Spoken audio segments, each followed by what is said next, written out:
9월 2일 에베소 1장 7절로 14절 만물을 통일하실 계획입니다. 어제 1장 3절에 신령한 복을 언급하시고 이제 그 찬송시를 써내려가시던 사도께서는 어제는 성부께서 우리의 구속을 위해서 하시는 일, 예정이죠.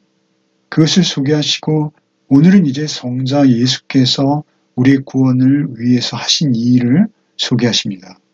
그리고 또한 성령께서 우리에게 하실 일도 소개하시는 것이죠. 성부께서 3절에서 6절까지 일하신 내용이라면 7절에서 12절은 그리스도 안에서의 구속과 경륜을 소개하시는 것이죠. 그리고 13절로 14절은 성령께서 그 구원을 위해서 우리에게 무슨 일을 하셨는지를 소개하시는 것입니다. 그렇게 성부, 성자, 성령께서 함께 일하셔서 우리의 구원을 완성하시는데 그것이 신령한 복이요 복 중의 복이라는 것입니다. 구약에서 일반적으로 복을 말할 때는 신명기 28장 1절로 14절 말씀처럼 외형적이고 우리가 볼 수 있는 우리가 그리고 삶 속에서 물질이나 또는 지혜나 이런 면에서 실질적으로 눈에 보이게 받는 복들입니다. 그러나 신약에서도 그러한 복이 없지는 않습니다. 우리에게 일용할 양식을 주시고 우리를 먹이시고 입히시고 절대 굶기지 않으십니다. 그럼에도 불구하고 그러한 복과 비교해서 더욱 놀랍도록 소중한 복을 소개하시는데 그것은 바로 신령한 복입니다. 그 신령한 복은 사실 그 하늘의 복을 맛보거나 알지 못하는 자들에게는 전혀 통하지 않는 복이죠. 그러나 구원을 얻은 우리에게는 이 땅의 어떤 복과도 비교할 수 없는 영적인 복입니다. 눈에 보이지 않으나 눈에 보이는 것보다 훨씬 중요하고 소중한 우리의 영원한 생명을 좌우하는 그런 복이 되는 것이죠. 그 복 중에 오늘 7절로 12절에서는 그리스도 안에서 이루는 구속과 경륜을 소개하시는 것입니다. 7절부터 읽겠습니다. 우리는 그리스도 안에서 그의 은혜의 풍성함을 따라 그의 피로 말미암아 속량 곧 죄사함을 받았느니라. 이는 그가 모든 지혜와 총명을 우리에게 넘치게 하사 그 뜻의 비밀을 우리에게 알리신 것이요 그의 기뻐하심을 따라 그리스도 안에서 때가 찬 경륜을 위하여 예정하신 것이니 하늘에 있는 것이나 땅에 있는 것이 다 그리스도 안에서 통일되게 하려 하심이라. 모든 일을 그의 뜻의 결정대로 일하신 이의 계획을 따라 우리가 예정을 입어 그 안에서 기업이 되었으니 이는 우리가 그리스도 안에서 전부터 바라던 그의 영광의 찬송이 되게 하려 하심이라. 우리는 그리스도 안에서 그의 은혜의 풍성함을 따라 그 피로 말미암아 속량 곧 죄사함을 받았다라고 그리스도의 사역을 먼저 소개하시는 것이죠. 그리스도 안에서 가장 중요하죠. 그리스도 안에서 그의 은혜의 풍성함, 그리스도의 은혜를 말하는 것이죠. 그 은혜는 고갈될지 모르는 은혜입니다. 그것은 정말 밑도 끝도 없는 한량 없이 부어주시는 은혜이죠. 그 은혜가 우리의 완전한 속죄를 가능하게 하고 우리가 그 은혜를 힘입어 우리의 삶을 살아나갈 수 있게 되는 것이죠. 그 은혜의 풍성함은 말로 다 할 수 없습니다. 그의 은혜의 풍성함을 따라 그의 피로 말미암아 속량 곧 죄사함을 받았느니라. 우리가 속량 곧 죄사함을 받는 것이 구원인데요. 그 속량 곧 죄사함을 받게 하는 것은 무엇이냐면 그의 피, 그의 흘리신 피, 예수 그리스도의 희생의 제사, 예수 그리스도께서 우리의 모든 죄를 대신 지시고 죽으신 그 죽으심, 그 피로 말미암아 속량 곧 죄사함을 받음으로 우리가 구원을 얻게 되는 것이죠. 속량이라고 이 소개하시는 이것은 말이죠. 노예들이 말이죠. 자유를 얻거나 죄수들이 석방되기 위해서 돈을 지불하는 그러한 돈을 말하는 것입니다. 속량, 자유를 얻기 위해서 지불되어지는 대가, 노예나 죄수가요. 그 속량 곧 죄사함을 받았느니라. 속량과 죄사함이 같은 등가로 비교되고 있죠. 동등하게요. 속량, 그들을 자유롭게 하기 위해서 치르는 대가가 속량이라면 그 죄사함은 바로 그 목적이 되는 것입니다. 죄의 종노릇하고 있었죠. 그것은 애굽에 있을 때의 모습이기도 하죠. 어린 양의 피로 우리가 이스라엘의 구원을 얻지 않습니까? 그 예수의 피로 속량 값을 치르고 죄의 종노릇하던 우리가 이제 하나님의 자녀로 자유를 얻게 되는 것이죠. 죄에 더 이상 지배받지 않고 죄에 더 이상 끌려가지 않는 속량 곧 죄사함을 받았느니라. 이는 그가 모든 지혜와 총명을 우리에게 넘치게 하사 그 뜻의 비밀을 우리에게 알리신 것이요. 그러니까 가장 중요한 것은 그 뜻의 비밀을 우리에게 알리신 것입니다. 여기서 비밀이라고 하는 것은 그리스도 안에서 성취된 하나님의 구원입니다. 그 구원 계획을 우리에게 알리신 것이죠. 그래서 이제 우리는 예수 그리스도께서 우리를 친구로 하시죠. 그것은 무엇입니까? 이제 그 비밀을 알게 되었다는 것입니다. 그 비밀이 사실 가장 소중한 지혜와 총명인 것입니다. 그래서 여기서 말하는 지혜와 총명은요, 구속의 비밀을 깨닫는 지혜와 총명인 것이죠. 우리가 삶 가운데 발생하는 어떤 현상, 그러한 사건을 이해하는 능력, 그것을 지혜라고 하죠. 그런데 여기서 지혜는 물론 그러한 지혜도 포함되어집니다. 왜냐하면 구속받은 자들이 삶 속에서 발생하는 현상과 사건을 가장 정확히 이해할 수 있기도 합니다. 그럼에도 직접적으로는 여기서의 지혜와 총명은 구속의 비밀을 깨닫는 것입니다. 그런데 그 지혜와 총명을 우리에게 넘치게 하사 그 뜻의 비밀을 우리에게 알리신 것이다. 그 뜻은 무엇일까요? 그것은 속량과 죄사함을 주시려는 하나님의 의지, 하나님의 뜻이라는 것이죠.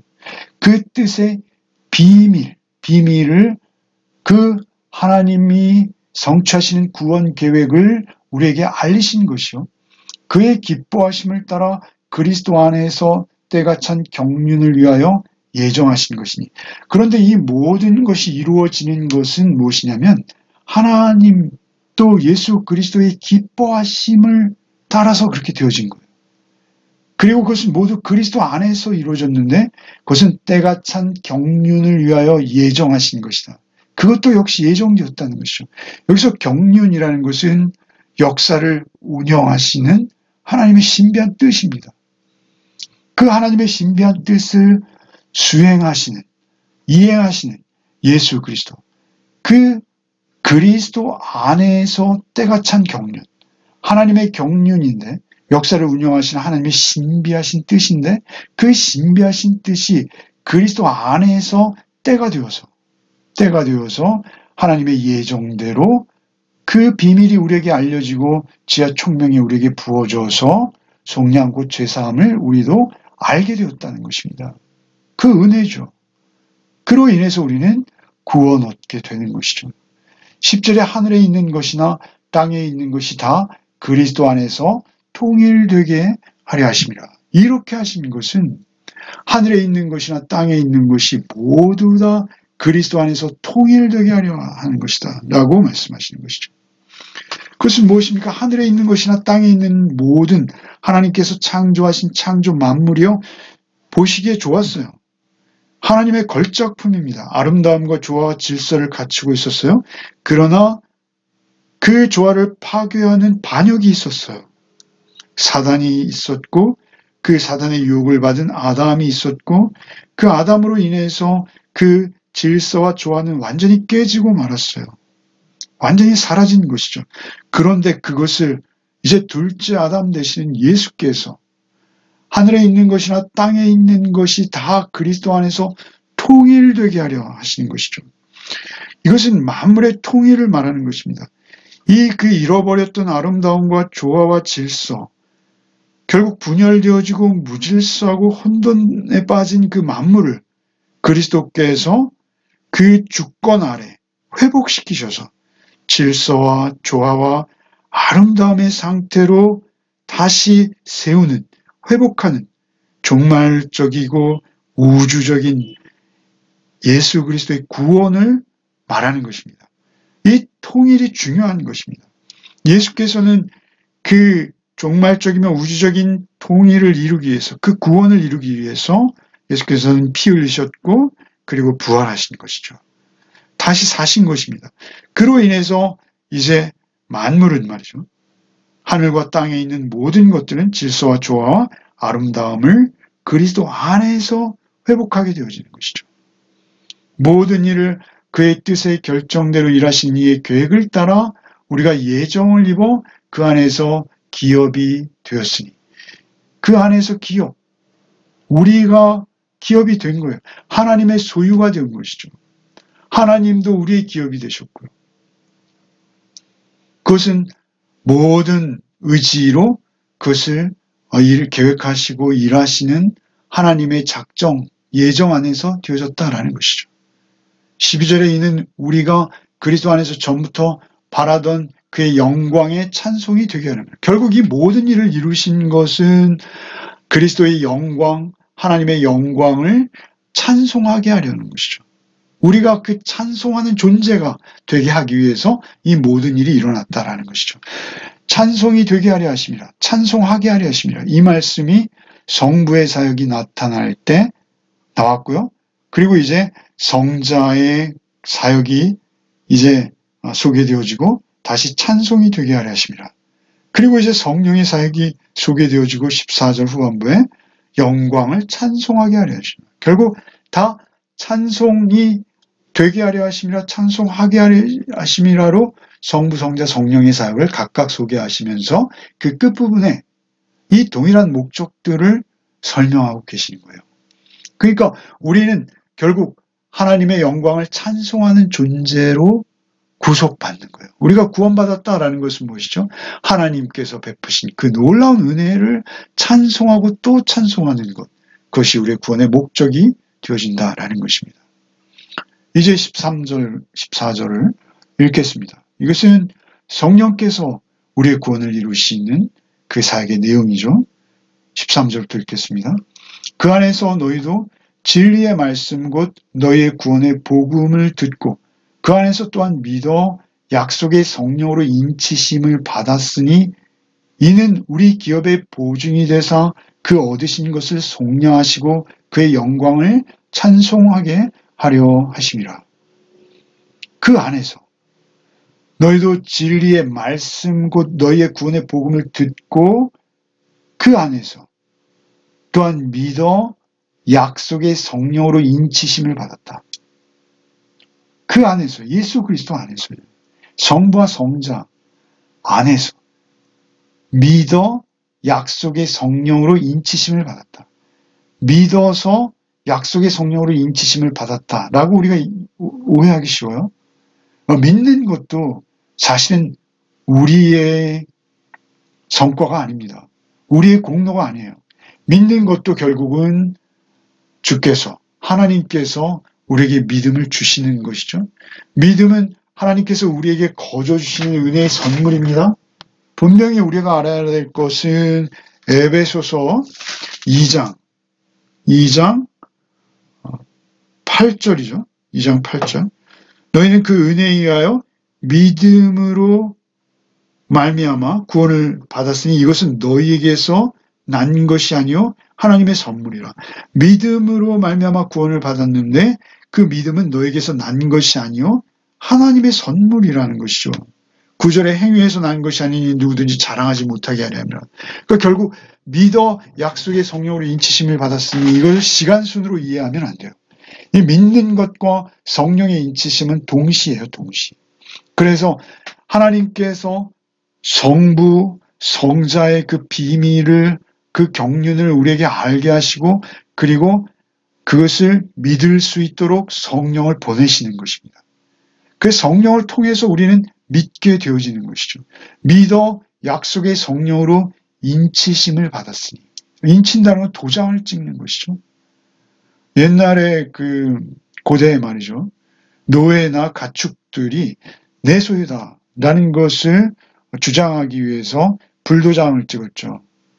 인두를 말이죠. 불에 달구어서 이마나 또는 짐승의 볼기에 자신의 소유를 지키기 위해서, 자신의 소유를 보호하기 위해서 자신의 강력한 의지를 불도장으로 찍어 놓는 것이죠. 그런데 하나님께서 이 표현을 쓰시는 거예요. 주께서. 성령은 말이죠. 성령으로 인치심을 받는다라는 것은 성령이 우리에게 임하시면 우리는 불도장을 받는 것이라는 것이죠. 그래서 이제 하나님의 소유가 되었고 하나님께서 성령을 보내셨다는 것은 이제 너는 내 소유야. 너를 보호하고 너를 지키겠어. 라는 하나님의 강력한 의지가 우리에게 확인되는 게 성령의 임하심입니다. 그래서 성령의 임하심으로 우리는 믿게 되어지고 인치심을 받는 거예요. 이는 우리 기업의 보증이 되사 그 얻으신 것을 속량하시고 그의 영광을 찬송하게 하려 하신 거라. 우리 기업의 보증이 되신다 또 하시죠. 우리 기업의 보증이 된다라고 할 때 이 보증이라는 것은 좀 특별한 단어입니다. 아라본이라는 원어인데요. 이것은 신약에 3번밖에 등장하지 않습니다. 항상 성령과 관련해서 나타납니다. 상업 용어입니다. 이것은 계약금 또는 첫 번째 납입금 이런 의미입니다. 기업의 보증이 되사 그냥 물건값을 완불하기 위한 보증으로 계약금을 내는데요. 성령은 마치 그런 것이라는 것이죠. 그런데 참 이상하고 놀라운 것은 하나님께서 성령을 우리에게 주시고 보증금도 우리에게 주세요. 첫 번째 계약금도 우리에게 주세요. 일반적으로 이 보증금은 물건을 사는 사람, 성령을 받는 우리가 내야 되는 거잖아요. 그런데 그렇지 않다는 것이죠. 기업과 함께 계약금으로 성령도 주시는 거예요. 물건을 파는 상대가 물건 사는 사람에게 물건과 계약금을 다 주는 거예요. 이것은 하나님의 작정과 예정 속에서 하나님께서 우리가 미래에 받을 기업, 하나님의 영원한 나라를 여기서도 미리 맛보게 하시려고 성령을 주신다라는 것이죠. 성령을 주셔서 하나님께서 미래의 기업으로 받을 것을 우리에게 확증해 주시고 그 기업의 일부를 미리 여기서도 맛볼 수 있게 해주신다라는 것입니다. 이는 우리 기업의 보증이 되사 그 얻으신 것을 속량하시고 얻으신 것, 하나님께서는 우리를 하나님의 자녀로 하나님의 백성으로 얻으신 거예요. 성령도 주시고 계약금도 주시고 인치시고 그리고 우리를 얻으신 것이죠. 그리고 값을 치르신 거예요. 속량하시고 그의 영광을 찬송하게 하려는 것이다. 역시 성자, 성부, 그리고 성령 끝날 때 동일하게 반복되죠. 영광을 찬송하도록 우리 이 모든 일들을 하나님의 경륜 속에서 다 행하셨다라는 것입니다. 하나님의 이 영광스러운 계획 그리고 일하심이 얼마나 놀라운지요. 이것이 우리 가운데 성취되어진 것입니다. 그래서 우리가 예수님을 믿게 되어지고 하나님을 아버지라 부르며 오늘도 성령님의 내주하심을 인정하며 그 성령님의 목소리에 귀 기울이고자 하루의 삶을 살게 된다라는 것이죠. 이것은 놀라운 하나님의 작정과 계획, 예정 속에서 일관되게 이루어지는 놀라운 은혜의 줄기들인 것입니다. 오늘도 우리가 삼위 하나님께서 우리를 예정하시고 작정하셔서 피 흘리시고 또 도장치고 인치셔서 우리의 보증이 되신 것을 인정하고 기억하고 주님 안에서 주 안에서 오늘도 하루를 살아내는 복이 저와 여러분에게 있기를 바랍니다. 기도하겠습니다. 주님, 하나님의 그 영광스러운 경륜과 계획에 부응하는 양으로 그 은혜에 보답하는 양으로 우리가 오늘 하루를 살 때에도 하나님을 먼저 생각하고 하나님의 계획 안에서 하나님의 말씀에 순종하는 삶을 살아낼 때 하나님의 형상을 드러내고 하나님의 영광을 나타내는 우리의 한날의 삶이 되게 하여 주옵소서. 우리를 인치시고 보증이 되신 성령께서 우리를 인도하시지 아니하시면 우리 그 영광을 온전히 찬송할 수 없사오니 주 오늘도 우리를 홀로 인도하여 주시옵소서. 예수 그리스도의 이름 받들어 기도하옵나이다. 아멘.